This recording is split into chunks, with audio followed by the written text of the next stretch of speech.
কাঠগড়ায় 126 নম্বর ওয়ার্ডের প্রাক্তন কাউন্সিলর ঘনশ্রী বাগ 2020 সালে একটি পিকনিক নিয়ে সংঘর্ষের ঘটনা। সেখানে এফআইআর নাম ছিল প্রয়াত পরিমল সাহার। তার পরিবারের উপর অত্যাচার শুরু করে তৃণমূল, এমনটাই অভিযোগ। অত্যাচারের মাত্রা চরমে নিয়ে যান এই ঘনশ্রী বাগ প্রাক্তন তৃণমূল কাউন্সিলর। প্রথমে 25 লক্ষ টাকা, পরে 1 কোটি টাকা তোলা দাবি করা হয় বলে অভিযোগ। অয়ন ঘোষাল আমাদের প্রতিনিধি রয়েছেন সরাসরি। অয়ন, ঠিক কি অভিযোগ এই কাউন্সিলর ঘনশ্রী বাগের বিরুদ্ধে?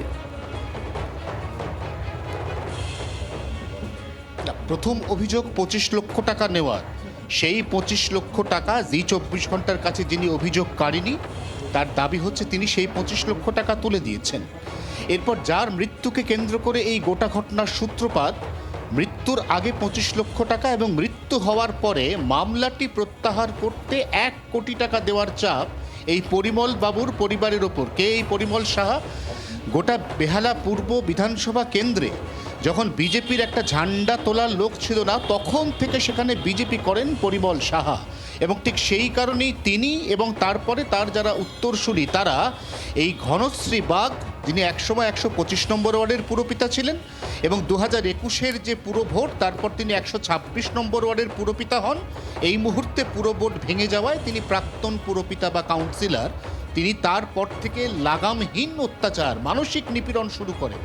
একজন মহিলা তাকে প্রতিদিন তার বাড়ির নিচে দাঁড়িয়ে তিনি অশ্রাব্য কটু কথায় দল বল নিয়ে কার্যত প্রতিদিন অশ্রাব্য গালিগালাজ দেওয়া শুরু করেন। তিনি ওই মহিলা রাস্তায় বেরোলে তাকে রীতিমতো ফলো করা হতো, তাকে টার্গেট করা হতো এবং টার্গেট করার পরেও তাকে কিন্তু একেবারে রেয়াত করা হয়নি, যতক্ষণ না পর্যন্ত তার মুখ দিয়ে এই কথা বলানো সম্ভব হয়েছে যে 1 কোটি টাকা জোগাড়ের চেষ্টা আমরা করছি, জোগাড় করা মাত্র আপনাকে দেব। এই ঘটনা ঘটে গেছে 2022 সালে, কিন্তু 2022 থেকে 2026 এতদিন পর্যন্ত দাঁতে দাঁত চেপে সমস্ত রকমের অত্যাচার সহ্য করার পর অবশেষে 4 মে যখন রাজ্যে পালাবদল হয়েছে, যখন বিজেপি রাজ্যে ক্ষমতায় এসেছে, তখন প্রবীণ বিজেপি কর্মীর এই পরিবার তারা ঠাকুরপুকুর থানাতে লিখিত অভিযোগ করার সাহস পেয়েছেন। কিন্তু সেই অভিযোগের পরিপ্রেক্ষিতে ঠাকুরপুকুর থানা যখন ঘনশ্রী ওরফে বাচ্চু বাগকে খুঁজতে বেরোয়, তখন তাকে বাড়িতে পাওয়া যায়নি। জি 24 ঘন্টার এই প্রতিনিধি তাকে বাড়িতে পায়নি, তাকে লাগাতার ফোনে চেষ্টা করা হয়েছে, তার ফোনটি নট রিচেবল বলা হয়েছে বারবার। অর্থাৎ ঘনশ্রী বাগ কোথাও না কোথাও বুঝতে পেরেছেন একের পর এক কাউন্সিলর চতুর্দিকে বিভিন্ন অভিযোগে যেভাবে তাদের হাজতবাস হচ্ছে, গরাদবাস হচ্ছে, এই তালিকায় তার নামও যুক্ত হতে পারে। কারণ বিধানসভাতে আজকে গুন্ডা প্রতিরোধ আইন আসছে, যে গুন্ডা প্রতিরোধ আইনে শুধুমাত্র যাকে অভিযুক্ত করা হচ্ছে তাকে শুধুমাত্র যে শাস্তি, তার যে কারাবাস বা তাকে 1 বছরের জন্য গারদে পোড়া এমনটা নয়, তার যে সম্পত্তি, এই সম্পত্তি বাজেয়াপ্তের মতো অ্যাক্ট এই আইনের সঙ্গে যুক্ত করা হচ্ছে। তাই বেগতিক বুঝে ঘনশ্রী বাগ এলাকা ছেড়েছেন বলেই মনে করছে এলাকাবাসীদের সিংহভাগ। মানে বাগ এখন এলাকা থেকে পালিয়েছে। অয়ন, আমাদের সঙ্গে থাকো। অভিযোগকারী পরিবার, তাদের তরফে কি বলা হচ্ছে শোনাবো। শ্বশুরমশাইকে জেল খাটতে হলো কেন? তিনি তো এখানকার দীর্ঘদিনের, বেশ কয়েক দশকের খুব পরিচিত বিজেপি কর্মী ছিলেন। বিজেপি উনি করতেন বলে এটাই হচ্ছে তার মূলত মানে কারণ।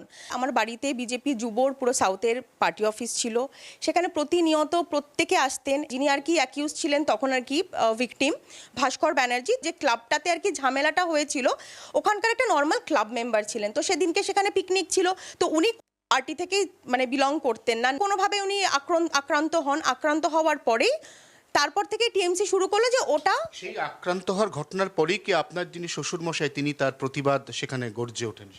একদম একদম। বেহালা এই অঞ্চলে আমরা পার্টি শুরু করেছি পরিমলদার হাত ধরে। পরিমলদার সেই সময় লোকজন আমাদেরকে, বিজেপিকে ঘর দিতে অস্বীকার করতো। আমরা পরিমলদার ঘরে বসে সমস্ত রকমের মিটিং, সমস্ত কিছু। কিন্তু যে ইনসিডেন্ট হয়েছিল সেই ইনসিডেন্টে বিজেপির দূর দূরান্তে কোনো রকমের সম্পর্ক ছিল না।